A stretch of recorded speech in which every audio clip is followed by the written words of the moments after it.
Hello ladies and gentlemen, Big Daddy Top Hat here, welcoming you to another edition of Fighting Game Thursday.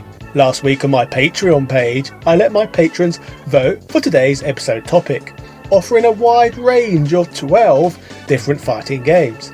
Out of all of these choices, one game triumphed over all of its competition, and that title was Turtles Tournament Fighters, the Teenage Mutant Ninja Turtles versus fighting games. Interestingly, this is a fighting game released across 3 different platforms: the Nintendo Entertainment System, Super Nintendo and Sega Mega Drive. Whilst all of these titles share the same name, each Tournament Fighters is different enough to consider each one a completely different game in its own right. So, in this video, we are going to take an in-depth look at all 3 of these games and take a look at why there is so much intrigue amongst these titles. This, ladies and gentlemen, is the confusing history of Turtles Tournament Fighters, the 3 different Turtles fighting games that all have the same name. Yeah! As pretty much everyone of a certain age in the world knows, the Teenage Mutant Ninja Turtles were a worldwide cultural phenomenon, just like Star Wars, He-Man, Transformers and Ghostbusters before it. The Turtles had their own empire. TV shows, movies, toys, lunchboxes, you name it, Turtles had it. Prior to all of this though, the Turtles first existed in the form of a comic book series, published by Mirage Studios way back in 1984. An important factoid that will soon feed into the rest of this video. Speaking of the Turtles empire, this would too obviously include a whole range of video games, with the most successful of these being side-scrolling beat-em-ups. 1992 would see Turtles in Time ported from the arcade over to the Super Nintendo, whereas the Sega Mega Drive would get its own exclusive beat-em-up, the Hyperstone Heist, 2 games that are considered amongst the very best on their 2 respective platforms.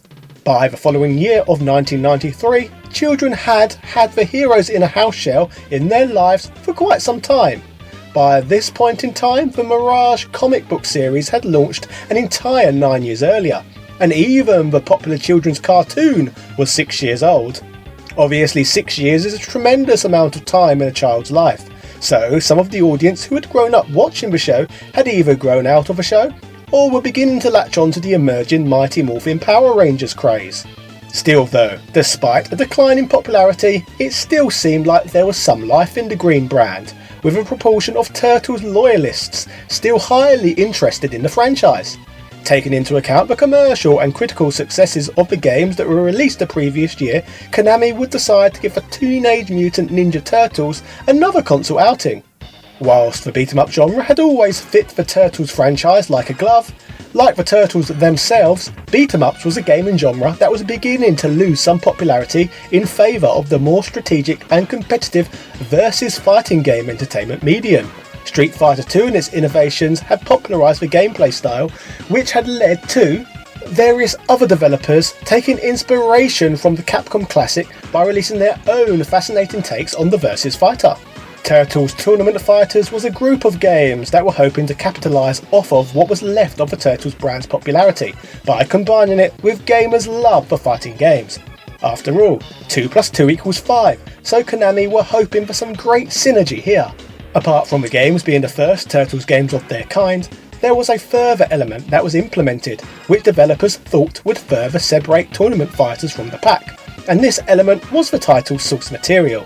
With Turtles being such a big franchise, by 1993 there were various different Turtles storyline canons that each had their own universes and characters.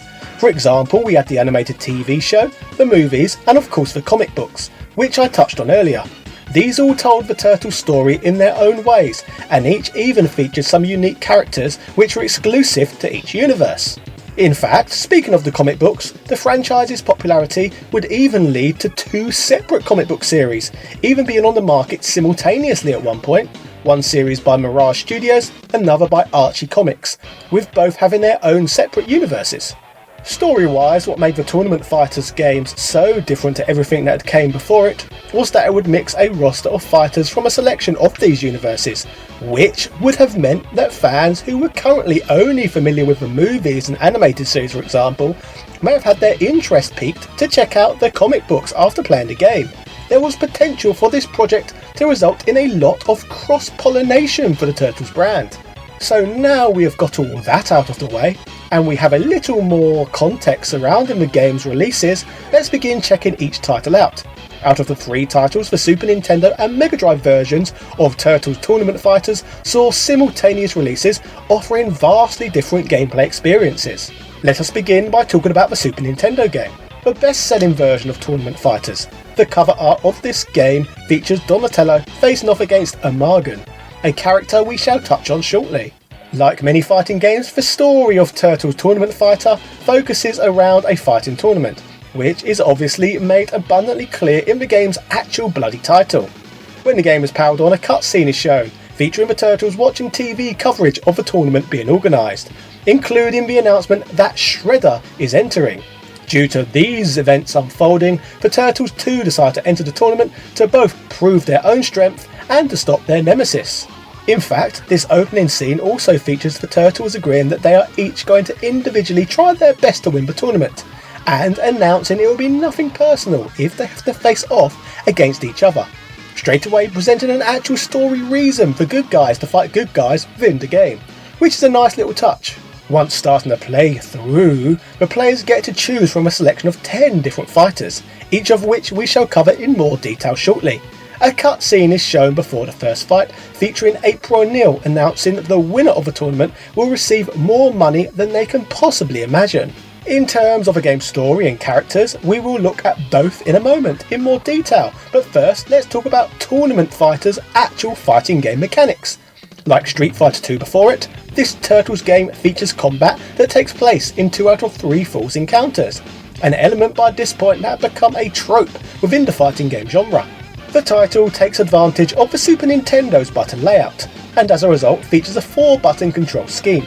Similarly to many fighting games published before it, the button layout allows gamers to perform strong and weak attacks. The 4 buttons offer a weak and strong punch and a weak and strong kick.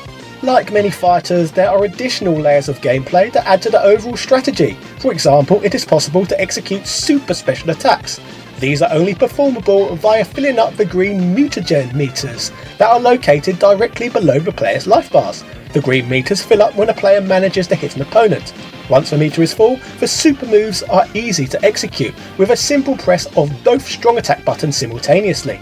This simple, intuitive system helped make this Super Nintendo game accessible for all gamers alike, an element that not all fighting games can present to the player. I am looking at you, the failure of Street Fighter 3.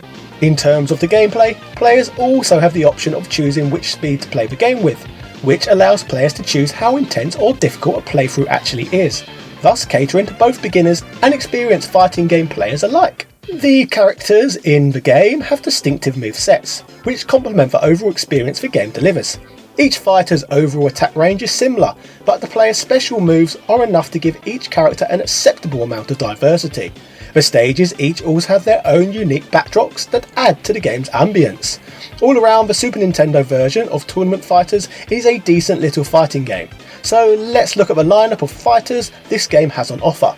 Out of the 10 selectable characters, obviously 4 of those are the Teenage Mutant Ninja Turtles themselves, who I am sure you already know plenty about already. So with this in mind, let's focus on the other 6 fighters this game presents us with. Firstly, we have a character known as Wingnut, a humanoid alien bat who appeared in several issues of the Archie comics series, as well as in an episode of the 1987 animated series. Further from this, we have Cyber Shredder. This is Shredder's first appearance in a video game where instead of being a boss, he is one of the lineup of playable characters. Shredder's costume in the game is based off of his appearances within the Mirage comic book series. The name Cyber Shredder had previously popped up in the Game Boy game Radical Rescue, where Shredder became a cybernetic being. However, there is no evidence of this being the case within Tournament Fighters. Next up, we have Chrome Dome, an android character who was created exclusively for the animated TV series. Chrome Dome was created by Shredder specifically to annihilate the Turtles. Amargan, a mutant shark from the future who is seen on the game's box art, is also a playable fighter within this game. This is yet another character who came from the Archie comic book series. We also have War, a huge purple creature with monstrous claws who features as one of the 4 horsemen of the apocalypse in the Archie comics. Finally, from the initial selectable lineup of fighters, we have Asuka, probably the most mysterious fighter in the whole game. Whilst every other fighter mentioned so far has appeared in previous Turtles material, Asuka on the other hand made her first appearance in this game.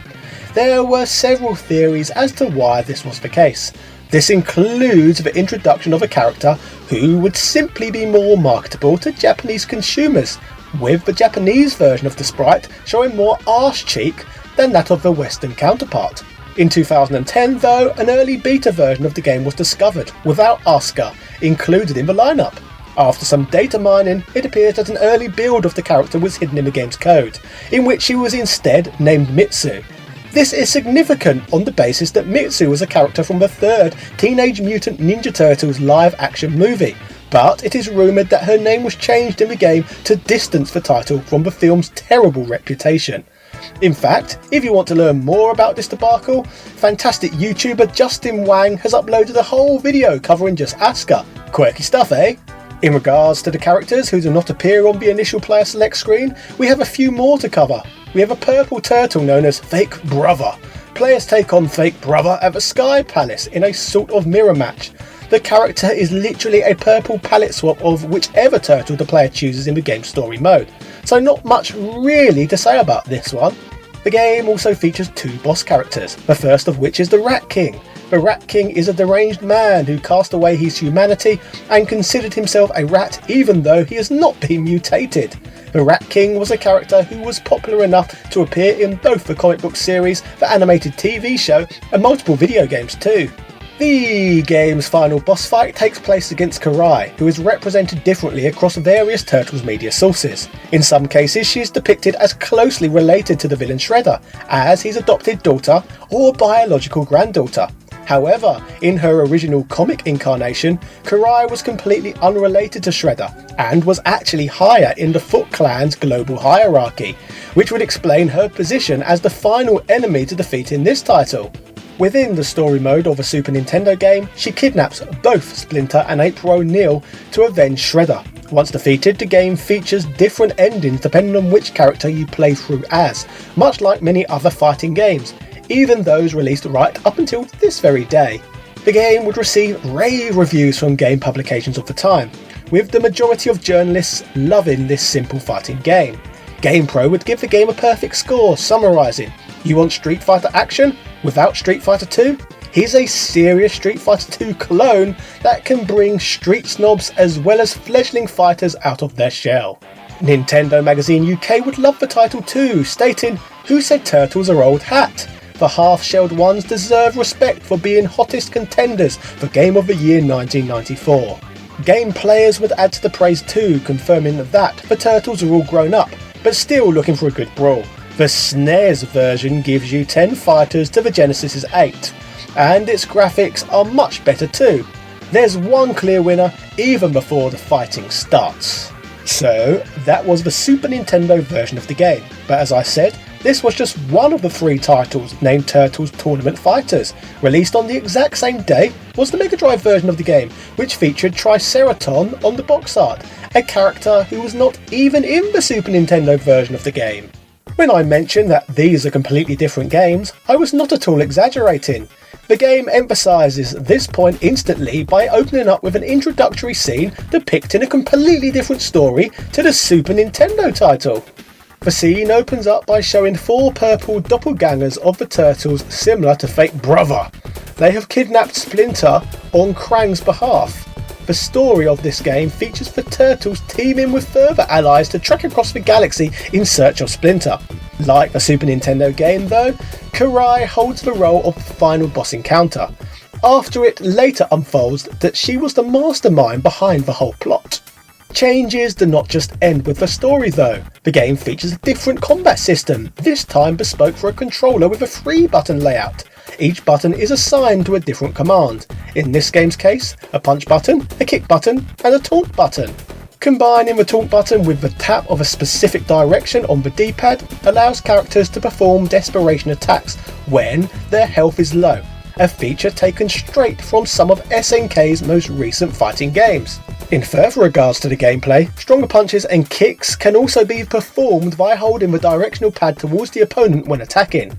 The special move meter from the SNES version of the game is absent in this one, changing the dynamic of the whole game, especially when you bring desperation moves into the equation too. Aside from the purple turtle doppelgangers, there are 10 fighters in this game. This obviously includes the 4 turtles and Karai once more, however the other fighters were not in the Super Nintendo version, so let's cover them. Amongst these we have Casey Jones, a sports equipment themed vigilante and an ally of the Ninja Turtles. He is often represented as best friends and rivals with Raphael, and romantically linked with April O'Neil. We have Triceraton, a member of an alien race who resembles an anthropomorphic Triceratops, and are villains from the various forms of Teenage Mutant Ninja Turtles media. We have a franchise favourite too in the form of Krang, who is the disembodied brain of an evil alien warlord from another dimension and a major antagonist across the canons. The game also features 2 bizarre characters who appear to be exclusive to this game. They are both presented as allies to the Turtles. The first of these is Ray Fillet, a mutant manta ray, and the second is Sisyphus, who is a mutant beetle ally. The final character we need to cover is April O'Neil, who is playable in this one, hilariously dressed as Blaze Fielding from Streets of Rage, which I think is great for the Sega version of the game. Further from these changes, the game also offers a ridiculous tournament mode where players must defeat 88 opponents with just 1 life bar. Mad. So considering the game features a different story, different characters and completely different mechanics to the Super Nintendo game, you can see that these 2 titles are very different games. As you can see from this video, the Mega Drive version of the game is not quite as beautiful as the Super Nintendo offering. In fact, personally, I do not think anything about this game is in the same league as a Nintendo title. But what did journalists in the day think? Let's find out. Meme Machines would summarise that it does not even begin to scale the same Street Fighter 2 pinnacle, but offers some fast fighting action and a new game direction for the terrible Terrapins, although some gameplay flaws exist. Power Unlimited, which I guess is probably a magazine owned by Emperor Palpatine, stated that the Sega version of Tournament Fighters is dramatically worse than that of the SNES. This is mainly due to the creaky graphics and the stiff controls. Electronic Gaming Monthly would add to the criticism, stating, "Oh no, what happened to this one? The Super NES version was excellent, but this one isn't even close. There aren't many moves and the fighters are unappealing. The game also has a darker look and feel." So from all of this, as you can see, the Mega Drive or Genesis version of the game certainly did what Nintendo don't, and that was to deliver owners of their system a lackluster game to play in comparison. The final version of the game would see release on the Nintendo Entertainment System. The 8-bit version of the game would only see release in the West, bypassing Japan altogether, and in 1994 it would be the last ever NES title to see release in PAL regions. The game's storyline is more rudimentary than the other 2 installments, and simply revolves around Shredder challenging the Turtles to a battle, forcing them to fight amongst themselves and their allies to prove who is worthy enough to fight him. This title holds the distinct appeal of being one of the few fighting games on the platform, which makes a lot of sense considering they were popularised during the 16-bit era, so games this late in the NES's lifespan were rare. This version only features 7 characters who consist of the 4 Turtles, Shredder, Casey Jones, and exclusive to this version of the game, Hothead. Originating from the comics, Hothead comes to be due to a former fireman unwittingly unleashing an ancient samurai dragon spirit. This samurai spirit is of course Hothead. Graphically, the game looks as crude as you would expect from an NES title, with sprites that look similar to the previous Konami NES beat-em-ups. Like in other tournament games, victory is achieved in 2 out of 3 falls encounters via hitting opponents and depleting their life bars. Due to the NES's 2-button layout, the game is more simplistic than ever when it comes to the title's controls, and the Turtles themselves are just palette swaps of one another. The limited controls meant that Konami developers would introduce yet another way to perform super moves. In this game's case, Splinter's face will sometimes appear on a floating monitor that will drop a Red Bull power-up in the middle of the stage that can be retrieved by either fighter. Collecting the ball will allow the character to utilise their super move by inputting the appropriate command, which will at that time also free the ball to be used again by either player. The game received an average response from journalists, with some leeway being given due to the fact that the game was on an 8-bit platform. GamePros stated, Konami's latest dip into the sewers of Manhattan produces a workable NES fight, but it comes up a tad murky. Yanking the turtles' weapons definitely makes them lose some bite. Either you gotta love them turtles, or you must really need an NES fight to get into this cut. EGM would comment, even with just 2 buttons, there were plenty of special moves, but a lot of break-up and flicker. Megaload would conclude with, all in all, Konami could certainly have done the conversion better. The boys are technically better, as they have already impressively demonstrated with the NES version of Bucky O'Hare. This module is also good for a bit of a moody fighting fun. The release of Turtles Tournament Fighters games pretty much marked the end of the classic era of the Turtles, an era in which they were the most popular children's superheroes around. Around this very same period, Mighty Morphin Power Rangers would take the franchise's throne around the world as the most popular children's show, with a merchandising empire as powerful as any. I personally think that none of the versions of the game sold as well as Konami would have hoped. Not only was Turtles an aging franchise, but the fighting game genre was becoming a bit oversaturated in itself as well. So the game certainly would have been a hell of a lot more popular if it saw release 2 years earlier perhaps. Despite all of this though, the version of the game on the Super Nintendo was a decent farewell to the franchise in the 16-bit era, and the game still has its fair share of fans today. You could even argue that the simplistic, intuitive gameplay the title presented was an early example of the gameplay style that would become more popularised as years went on. All 3 tournament fighters bring something slightly different to the table, and although they are all very different games, some of them far from perfect, they all have a place in the hearts of many 90s children. So, ladies and gentlemen, that was the confusing history of the Turtles Tournament Fighters, 3 games that have all the exact same name. Let me know in the comment section what you thought of these games and whether or not you agree with my findings. Don't forget to like, subscribe and hit the notification bell to never miss one of my videos. Finally, my channel is mostly funded by the channel backers over on Patreon, who kindly picked this video subject for you today. If you would like to get involved with my community and take advantage of many of the other incentives, then please consider supporting the channel on Patreon. Huge special thanks to the channel's patrons, and shoutouts go out to Sebastian Velez, Carl Johnson, Heyo Paulo Lopez, SpongeMat B, Hago, Alethea Swanson, Angel Light 85, Asobi Quang DX, Brian Barry, Carlos Domingos, Computer Man, Daniel Daly, ECU Professor, Gary Pinkett, Gianni V Santizi, Glenny Glenn, House of Pated, Joaquin Varela, Jordan Durant, Heyo Vinagre, Keith Ferguson, Lars Zondervan, Matthew Robinson, Michael Cullix, Nick Daniels, Prince Knight, Princess Zana, Timothy W. Haskins II, DOG Driver, Doug Perkins, Sint Spacies, Adam Kaskin, Andis Rainsberg, Andrew Bazansky, Andrew Pearson, Antonio Rodriguez, Bernard NG, Chris Fisk, Chris Margarine, Chris Cool, Craig Jenkins, Crazy Owl, Dan Barlow Jr.,